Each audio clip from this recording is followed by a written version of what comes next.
waaw mi ngi noonu septième combat de la soirée mi ngi noonu diggante Tidiane Faye Junior bu Lansane face à qui? Face à 1 Giga bu Diamaguène 1 Giga bu Bosco Sow mi ngi noonu combat de deux jeunes espoirs waaw combat de deux jeunes espoirs 1 Giga moo fi jàkkaarloo ak Tidiane Faye 1 Giga Tidiane Faye 1 Giga Tidiane Faye Junior école de Lansane coach Thiam waaw Boy Thiam moo ko toogal 16 waaye kii di 1 Giga abo Rebo moo ko toogal 16 waaw septième combat de la soirée mi ngi noonu abo Rebo mi ngi noonu abo la mi ngi noonu Rebo la waaw ancien mbër la mi ngi noonu moom moo andi Rebo moo ànd ak 1 Giga mi ngi noonu waaw yàggatul dara léegi arbitre bi sifflé génn seen diggante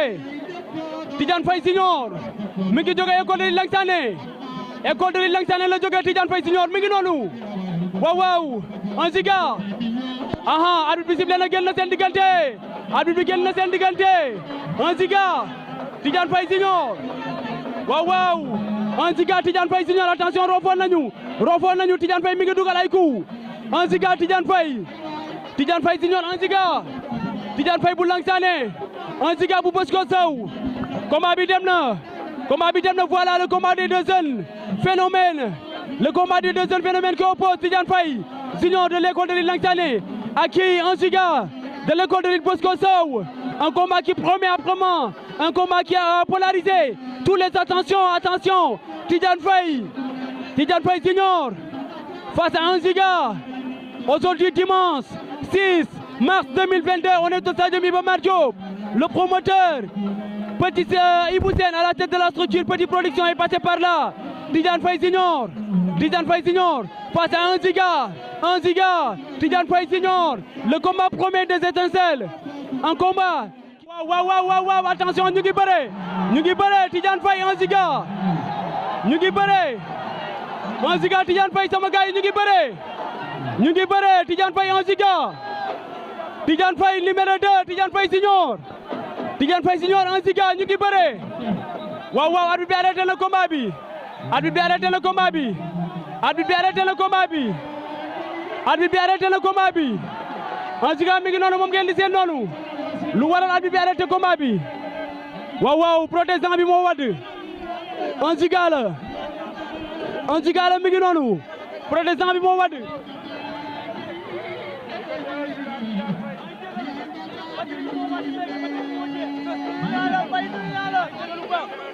jégalu baax waaw 1 Giga mi ngi noonu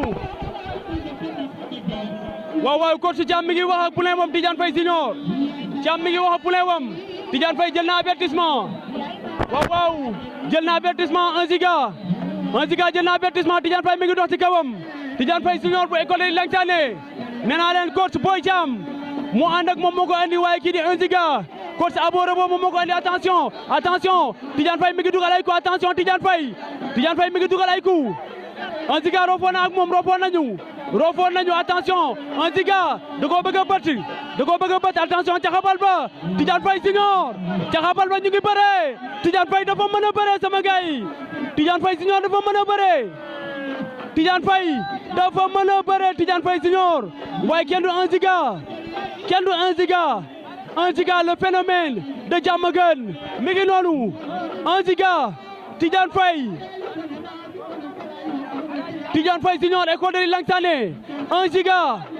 école de Bosco Sow waaw demati nañ ci suuf ñu ngi bëre ci suuf Tidiane Faye 1 Giga ñu ngi bëre ci suuf